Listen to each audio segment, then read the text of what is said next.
But meanwhile, what I didn't know was that I had a very rare, very aggressive form of uterine cancer. Chansonette, how did you find carnivore? Well, first of all, thank you for having me on, Dave. The short version is I was in the process of taking off 30 pounds that I had gained because of my illness, which I'll talk about later, in 2021. And I did that on Weight Watchers. Even though I kind of knew better, I just needed the structure. So I took off 12 pounds on Weight Watchers in 3 months. And then at one point, my body just started going, woman, will you please feed me some fat? And I was like, oh, yeah, fat. so, uh, so I ditched Weight Watchers and I started Googling on YouTube. On the YouTubes, I looked for ketogenic influencers, and I had done keto maybe 4 years before that, briefly, but I just got really tired of peeing on a stick because that was really basic. I knew the basics, and I looked for Dr. Eric Westman because I knew he was a really good source of information. And what I found was a very um, short, on the fly, informal interview at some big meeting like KetoCon or something that he did with Dr. Ken Berry and the gorgeous and intelligent Nisha. And it was like a 5-minute interview. And I saw those two people speaking, and I was like, those are my guys. I'm going to go check this guy out, check them out. And that's how I discovered carnivore, was following him. And I took off another 18 pounds doing the proper human diet. Uh, and so that's was sort of my introduction. And to be honest, I was never interested in straight ahead carnivore. When they talked about beef, butter, bacon, and eggs, I would be like, because I'm a foodie and I loved eating the rainbow. And I could spend hours poring over cookbooks. I mean, this was just like, I didn't want to limit myself that way, which is different from restriction. Like I might talk about that a little bit because the carnivore diet is not a restriction diet, the kind that triggers eating disorders. How do I know? That gets me to the backstory, which is why I ended up there in the first place. So I am 72 years old, and I started binging on sugar when I was I think I was about 7 years old. And I'm not going to tell that story because we don't have time, but just suffice it to say that my childhood was a shit show, catastrophic, daily trauma, not in the reality TV sense, but ongoing ambient trauma with a stepfather who was a malignant narcissist, and a mother who didn't protect me. And so, like the beautiful Coach Rose AJ, every kind of abuse you can imagine, including sexual abuse.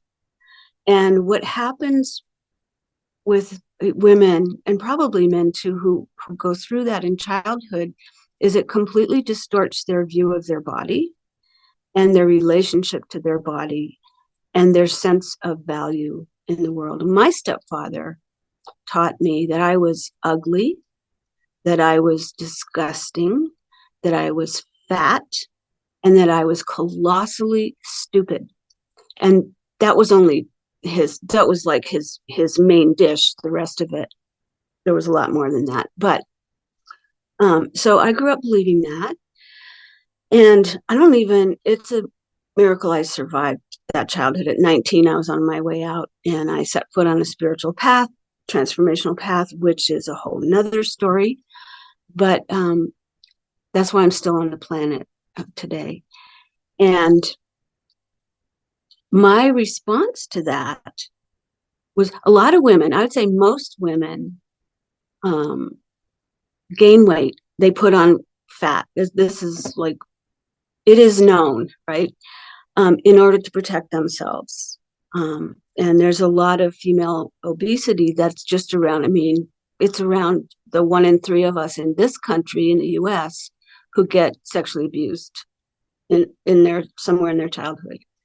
It's a protective mechanism. My protective mechanism was to go the opposite direction. I starved myself. When I was a young, very, like a teenager, late teenager, I was bulimic. I was what I would call exercise anorexic later in my adulthood. Um, Compulsive eater, emotional eater, carb and sugar addict. And then eventually in my early 60s, I also got addicted to alcohol. I was a moderate drinker before that, but then I got forced into retirement, which turned out to be a wonderful thing, but I had a lot of time on my hands. So I started being fabulous with my bottles of wine earlier and earlier in the day, if you know what I mean. Um, and so I basically spent my entire adult life um, riding a riding my little body hard and putting her away wet. That's a horse analogy. Um, Hyper fixated on accomplishment, on the go, either intellectually or physically, gone to midnight. Did all kinds of pretty amazing things that way. But the bottom line was, until in my mid 30s, when I found this amazing therapist who basically saved my life. I was a young mother. Um, I was filled with such intense self-hatred. I can't even I can't even get there right now. I can't remember what that felt like. That's how healed I am from that childhood. And food and lack of food, like starving myself, boy, did that feel good. So if you want to talk about my disordered eating pattern, it really falls into heavy duty restriction and then heavy duty binging. And then when you factor in the fact that I began my sugar addiction at a very young age, that no matter how clean I eat, and also, I was an athlete. I mean, I was like really very, very, very active and loved it. I mean, my body loves to move, and so do I. So, gym rat, hiker. I worked at UC Berkeley for a bunch of years, and I would bike or walk the 6 miles round trip, go to the gym and lift weights or do competitive level swim training, um, taking a long lunch to do that. So it was that kind of, 12-hour, 15-hour days because I worked in software and I was raising a teenager at the same time. So that's a good indication of kind of how overly engaged in my life I was. And it was fine. I mean, it was fine until it wasn't. And because sooner or later, the body is going to go, you know what? Good luck with this, girlfriend. We're done. You got to rest me. And how that worked for me was, I was living in Berkeley. I got this really intense call to get out of the major urban area. I was just done with it. My professional life in Berkeley was over. I was engaged in my creative life. I'm a writer and a poet. And so the only thing I had left in Berkeley was a bunch of friends, which now I miss very much, and a very active uh, uh, life in the poetry world there. But I got this call to get out of town and to move north. And so I took and by that time, my daughter and my 10-month-old grandson had moved back home with me. So we were a little intergenerational family and still are. And my house in Berkeley that I owned and absolutely loved did not have room for all of us for a growing little family. So I moved to Ashland, Oregon, and I moved to a house and this was 2013, moved to a house where we were right on the cusp, like out the back door was a greenway. Walk up the greenway 5 minutes, and you're at the Orison Todd uh, uh, trailhead. And from there, you can hike forever. Those trails lead up to the Pacific Crest Trail. So I just hiked. I hiked that whole year. I never went downtown. I just hiked and hiked and hiked and hiked and hiked. But meanwhile, what I didn't know was that I had a very rare, very aggressive form of uterine cancer, so uterine clear cell. And I got diagnosed with that in February of 2015. So we moved up here in 2014, February 2015, uterine clear cell, surgery, 5 weeks of 5 times a day radiation plus 2 brachy, which is kind of up the wazoo to take care of everything. I am 2015. So what is that? We're going to be 2024. I think I'm like 8 years, no evidence of disease. So that's awesome. But that, of course, took a huge toll on my body, which I ignored. Like I went on a road trip back to the Bay Area. So at the time I was going on, because I love road tripping. So I was going on road trips every 2 months back to the Bay, because it's only 5 hours away from me, and doing poetry events and hanging out with my buddies and drinking, being fabulous with my martini. Yeah. So, and I did that 2 weeks after 5 weeks of radiation. I took a 7 or 8 day road trip on my own driving. And let me just tell you, Dave, that was not a good idea. Not a good idea. I barely made it home. And then the following year in 2016, because I was being a hippie about my blood pressure meds, I had 3 TIAs, mini strokes in one weekend. So that was a huge wake up call. And then in January 2017, I went on a vacation to Puerto Vallarta, Mexico, with a man who I was in a long distance relationship with, and I had done all the driving up to see him. He was like an 11-hour drive away. I knew almost immediately that even though it looked great on paper, it was really not great. But I ignored that because it looked so good on paper, which is another thing. Ignoring the signals in your body was what I was really good at. So I came back with the mother of all upper respiratory viruses that I have ever experienced, in a high fever. So traveling with that, and 2 days later, he put me on a plane home, puddle jumpers, because he's in Walla Walla, Washington, and I'm in Oregon, Southern Oregon. So we're like really close together. But it was extremely difficult.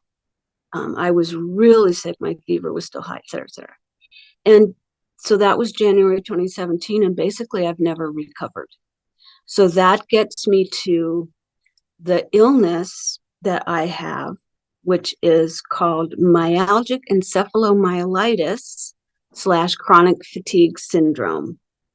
We call it MECFS because it's easier. Neither of those 2 names are really accurate, but it's what we've got. Now, this illness used to be called chronic fatigue syndrome.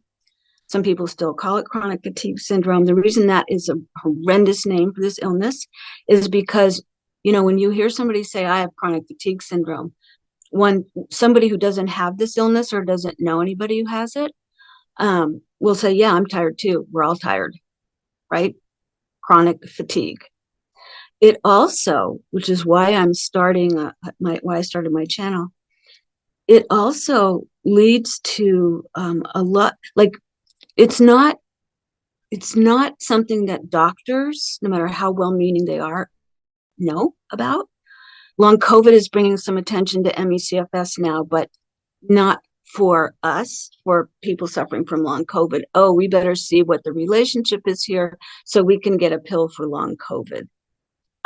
It's really the redheaded stepchild of chronic illnesses, and people with this illness have been maligned, demeaned, laughed at, not taken seriously, told to just get out of bed and deal with it by doctors. Um, the um, the upshot is, here goes my brain.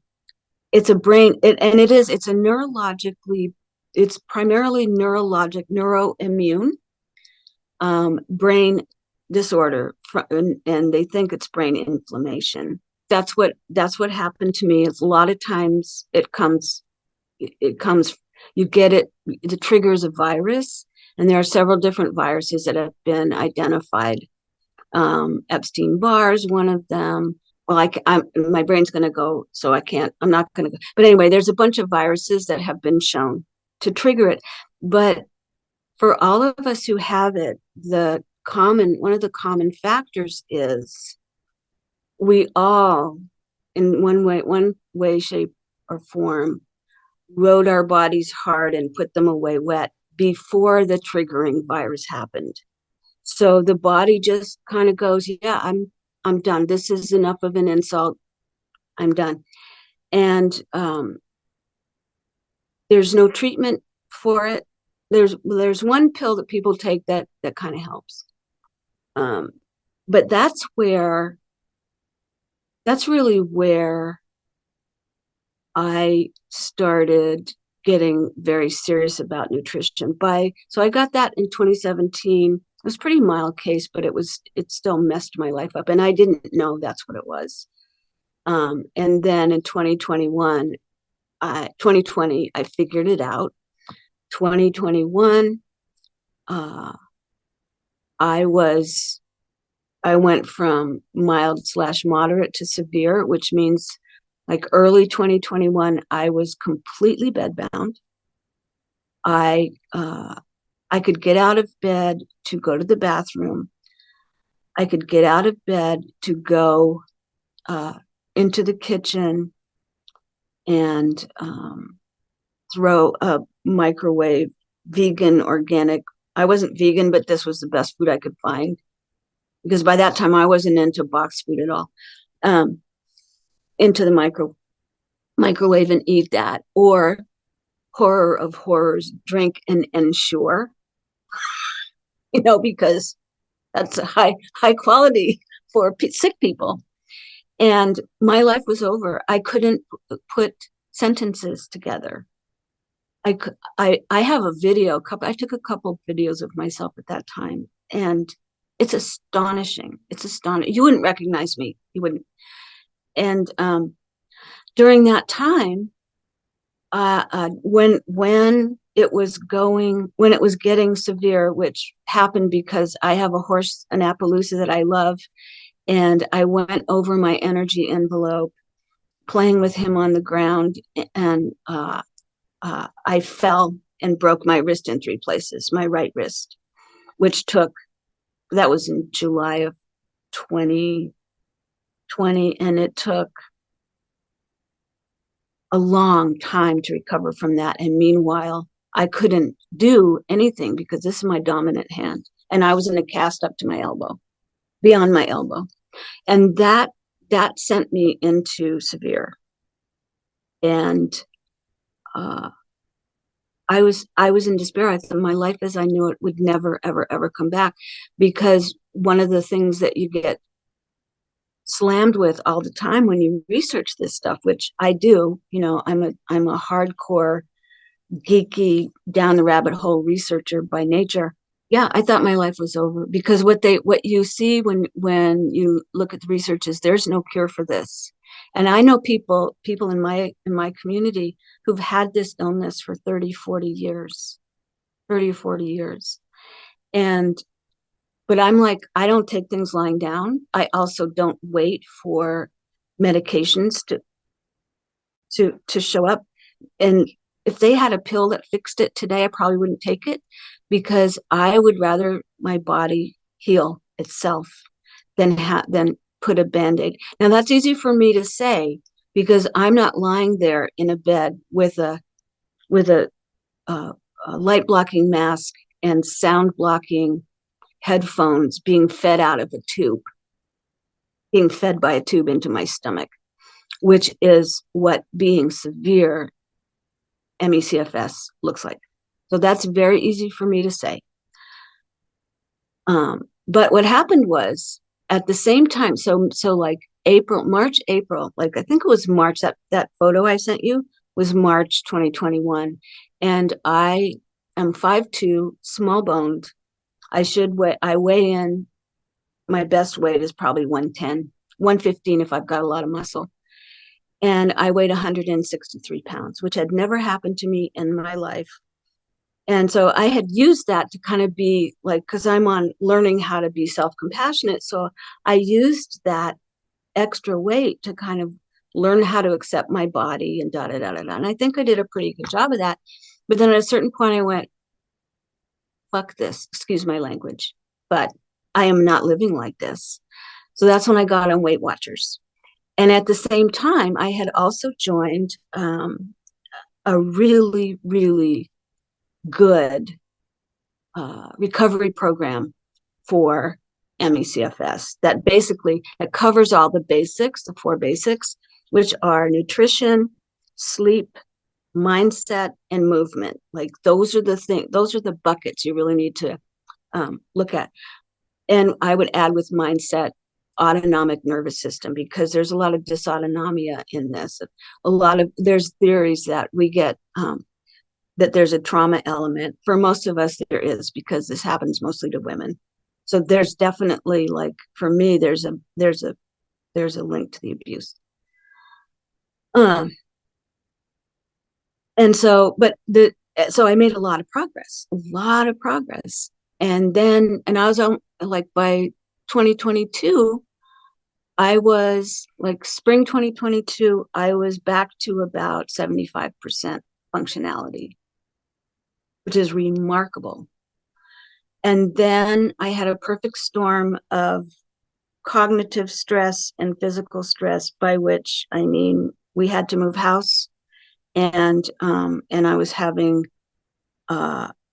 making really good money because I had a great project, and then they pulled the funding, so I had to. But they let me know that you got a month left to get what you can get done on this, but we got to pull the funding. So I was like pedal to the metal, working, pedal to the metal, moving. And I went into kind of a trauma response, and I started living on caffeine and sugar, which is not a good idea for anybody, much less somebody with MECFS. So I relapsed in July, and I've never recovered from the relapse, which is why you see me in my bed. But meanwhile, I had taken off and kept off that 30 pounds, doing the proper human diet. And looking back, but I kind of got sucked back into my carb addiction, which happens on a very regular basis because I haven't beat it yet. So then I gained 10 pounds back in 2023. And 2 months ago, I decided again, heck this, I'm not living this way. So I came back to the fold in Dr. Barry's fold, went gradually tapered off. I tapered off alcohol. That's how I got off alcohol, with the help of Smart Recovery. And I tapered off carbs because it's the same addiction.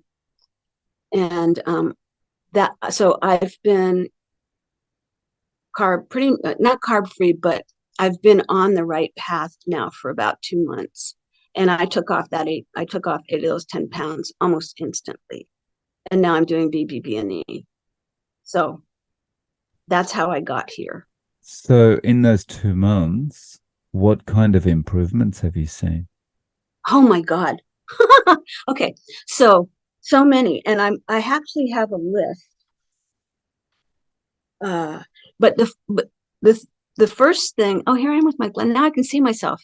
The first thing is sleep.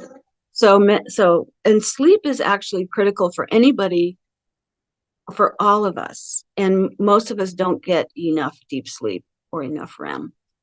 And when you have ME/CFS, that's actually one of the diagnostic criteria is thrashed sleep, just totally thrashed sleep, which I had since since I came off the carbs, and especially in the 15 days I've been doing BBB and E plus C cream.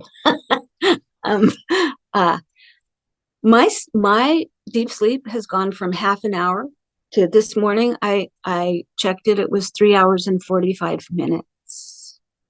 3 hours and 45 minutes of deep sleep. Now that is like major healing. My relationship with food is completely transformed. And if I were to go back to eating carbs, it wouldn't be. But I don't do emotional eating. I don't do boredom eating. I don't do random grazing. I don't do snacking. I don't think about eating. I don't overeat. I don't obsess about what I should be eating. And I don't worry whether I chose the right thing. I have zero. That's because it's so simple, right? And then when you add in the fact that, at least the way I'm doing it high fat as I possibly can, because like Rebecca from Cabana Chronicles, I have a neurological brain disorder, and the nerves and the brain need fat, fat, fat, fat. But that is what has revolutionized my relationship to food, because I'm always satiated. Matter of fact, I'm in the phase, because early days for me, where I have to force myself to eat. I'm never ever hungry. So and the thing is, I tried fasting, did a lot of fasting for about 7 or 8 months. And I think this was last year. I think it actually set me back, because that's too much stress on an ME/CFS body. Um, so I'm not into fasting. I do an eating window, but I don't do like days and days and days of fasting anymore. And I won't. I probably will never do that again. So I'm working on feeding the body the right stuff within a window. And I'm at the point where I still have to force myself, because I'm not hungry. I have no sugar or carb cravings at all. I went through Halloween. So Halloween is every single year, right? You're smiling. And I have a 14-year-old at home, right? My grandson. Halloween is a big deal in this house. And we get the good stuff. We get the Mounds and the Reese's Cups and the baby Snickers and the really good, horrible good stuff, which every single year, no matter how clean I'm eating, because I do, I have that pattern where I eat clean for 4 or 5 months, and then I do something, and then I end up back in the carb hole. And every single year, Halloween, if it hasn't started before Halloween, it starts on Halloween, because I buy myself a big monster bag of candy corn, and then from then on, it's like, and I'm usually on the door, because of my daughter and my grandson. He goes out by himself now, but my daughter and my grandson would go out, so I'd be on the door with the little kids, and every time I'd hand out candy to them, well, I would get my reward of nah, nah, nah. And back when I was drinking, add in copious amounts of wine to that. I mean, it was like toxicity to the wazoo. And then that would begin my holiday binge season, which would last until probably mid-January, and then I'd sort of I get onto a new track. Um, this Halloween didn't even occur to me. And my kids, they keep crap in the house. They still eat crap. My grandson eats much better now. He's actually, he wants to, but he still eats like muffins and things like that. So there's anytime I want to binge on something like that, I can just go to the cupboard, and I don't have the flexibility of keeping it out of the house. If I lived by myself, it wouldn't be in my house. But I don't want it. I don't want it. Even when I look at it, I go, ugh. So there's that. There's also, I'm extremely clear food choices, extremely clear. My body tells me what it wants. And right now, all it wants is beef, eggs, butter, not even bacon, heavy cream. The one thing that I do, I have a morning coffee that I put in a lot. It's a very fat-based morning coffee. And I do put MCT C6, C8, and C10 in there. Because first of all, I'm not going to be religious about carnivore. I'm going to do what my body needs. But second of all, it's really good. It goes great to the cell, right to the cells. Flat belly, no bloating, no IBS ever. And I used to bloat to the point where I looked like I was 7 months pregnant, and it was very, very uncomfortable. I'm very calm. I'm at consistently optimal levels of nutritional ketosis, of healing nutritional ketosis. I tested on my Keto Mojo, and also optimal levels of GKI, which is some complicated thing that they figured out when they were trying to figure out to treat cancer patients and epilepsy. So I know even when I feel like crap, which most days I do because my illness is flared, I know that my body is healing. Another thing that I notice is that I'm not getting up to pee in the middle of the night. I used to get up to pee in the middle of the night 4 or 5 times because I guzzle water all day long. And anyways, and I just recently noticed, I saw a post on Twitter about how when you do that, it's because of insulin resistance. Well, I'm not doing that anymore. I'm not doing that. Like, I wake up in the morning and I'm like, what was different about last night? Oh, yeah, I didn't get up to pee. So that is awesome. 8 pounds down in 6 weeks. And then here's the amazing thing. I had horrible allergies, like horrible. I'm allergic to pine. I live in Southern Oregon. I'm surrounded by pine. And it got so bad at one point that I had to have surgery to open up the nasal passage. It's gone. I just noticed. And I had this laundry list of practices that I had to do every day, and pills that I had to take, and sinus medicines I had to shove up my nose. I don't do any of it anymore, and I barely even sneeze. Is that a long enough list? Yeah, I mean that's awesome about the allergies. When I'm in Australia, I get allergies really bad, and it just makes you miserable. Yeah, Yeah. How does your family feel about you eating this way? they love it. They're fine with it. Mike, so the thing is, so we've worked on my daughter and I have been living together most of her life. She was only out of the house for a while, and we had some pretty rough times when she was in her 20s.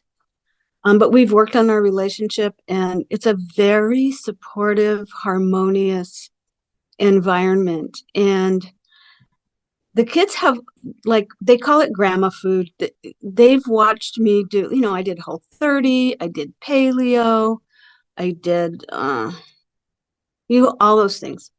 So they've watched me change my food choices, and they, what they want is they want the best for me. So I don't get any pushback at all. I mean, in an ideal world, I wouldn't be living in a house full of the kind of stuff that tempts me off the wagon, but that's my stuff. That's not theirs. How are you eating during the day? Like, are you having sort of breakfast, lunch, dinner, or?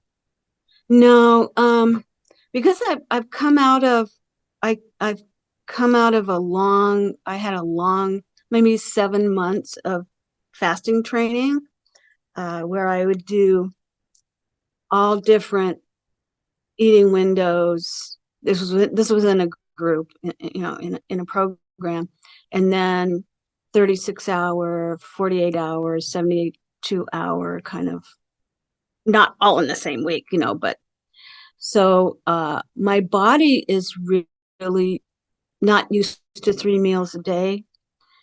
And what I do is I start the morning with my coffee, which is I'm not giving up my coffee. And I put heavy cream in it. I put probably 2 tablespoons of butter, a tablespoon of MCT8 oil, some iodine, and some minerals, liquid minerals, and a lot of Redmond's real salt. And I start the day with that, which is a meal. I mean, it really is a meal. It's just not solid food. And I don't get hungry again at all. So then somewhere around 3, I go, okay, girl, you got to eat something. And then I eat, but what I'm drawn to right now is ground beef. I can't get enough of it. And it's easy. Like I seem really energized right now, and I am really energized, but I can go from this to barely being able to walk down the hallway in a hot minute. So I have to make sure that I have food on hand that's either already cooked or easy to cook. So ground beef, just throw it in the pan, chop it up, salt and pepper, and it's so yummy, and some butter. And that's basically what I'm eating. I was eating bacon for a while, but bacon takes a while to tend, and I don't have the spoons for that right now. Um, yeah. And then that's in the middle of the day. Yesterday I had salmon. I have this really good salmon guy who brings um, fresh wild caught Alaskan salmon that he flash freezes in the boat. He goes out fishing for whatever the season is, and he comes back, and then he brings salmon to everybody in the Rogue Valley who wants it. So yesterday I had salmon, um, cod liver, thing. So I add things in, but primarily it's ground beef, and primarily it's one meal a day. How has your outlook changed on the future between, say a year ago to now? Are you more positive about things? Yes, I will say, um, it's been so. I'm a freelancer, and I'm a freelance academic editor. I work for public policy think tanks, and I make a really good hourly rate doing that when there's work. There hasn't been for the past year. It ebbs and flows. The business has come roaring back to life in the last month. And I also am a ghostwriter. And right now, in the last year, I've been ghostwriting novels for this company that sells novels to rich people who want to pretend to be authors. It's fun to write the novels, but I'm not in alignment with that. So there's been a lot of money stress. Right now, my bank account is overdrawn, and it's very hard to feel optimistic. I mean, in general, I do, because I trust the universe. I trust God. I've seen this before, and it always turns around. And I do have money coming in an active project, so it's not going to last. But it's taken work to keep me positive. On the other hand, I do feel, especially every day that I go on with BBB&E, I feel like I'm in charge now. The carbs are not in charge. And it's very clear that my microbiome has shifted to we want meat, we want eggs, we want fat, versus we want muffins, we want pizza, we want box food. So I mean, in terms of the future, let me put it this way, I'm cautiously optimistic. But in terms of my emotional being, I'm supremely calm, so calm. And I have money trauma. That's part of my trauma. Um, Even though I make really good money, but I don't, it's an issue. And this last time when I got the notice that they paid the bill, but now I'm going to be dinged for this, and my bank account is below zero. Normally, that would send me into paroxysms of self-flagellation, panic. Why do I always end up here? Da da da. And I'm just like, oh, okay. Well, there's a check coming. There's a payment going to drop any day now, and it'll take care of it. I'm like, who are you, and what did you do with my panicky self? So yeah, much better. That's awesome. You talked a little bit about your YouTube channel. Could you talk a bit more about it, please? Yeah, this is another really astonishing thing because I have a huge creative outlet of my own. It has never, I love YouTube. It has never occurred to me ever once to be a YouTube creator. Like, but in the weeks before I started, maybe 5 days before I started BBB&E, I just kept getting this inner impulse, you need to start a channel. You need to start a channel. And my reason, and so I did, because I follow those soul impulses. That's one thing I've learned in 72 years is you don't ignore that. And I'm having tons of fun with it. I've got 3 whole subscribers. But the reason I started it, it's called let's see, Meet Keto MECFS Warrior. That's what it is. And I started it because in the last couple of years, it has become really clear to me that all these beautiful, wonderful influencers and doctors, they're not talking to my community. They're not, because they don't know we exist. And so, for example, when somebody says this is going to take care of your fatigue, well, yeah, if you don't have MECFS, sure it will. I have no doubt about that. This is going to end your brain fog. Yeah. Wheat belly brain fog, totally agree. MECFS is cognitive impairment, and it's a brain disease. You cannot promise a person with MECFS that their brain disease, that aspect of their brain disease, is going to go away just if they do keto or low. There's one influencer who believes that she had chronic fatigue syndrome when she was a teenager, and that she healed it by eating keto, and that she put that information into the preface of her book, and it's wrong. She was misdiagnosed. I am deeply connected in the MECFS community, and not a single one of us have been able to heal ourselves simply by going keto. Trust me, we've tried.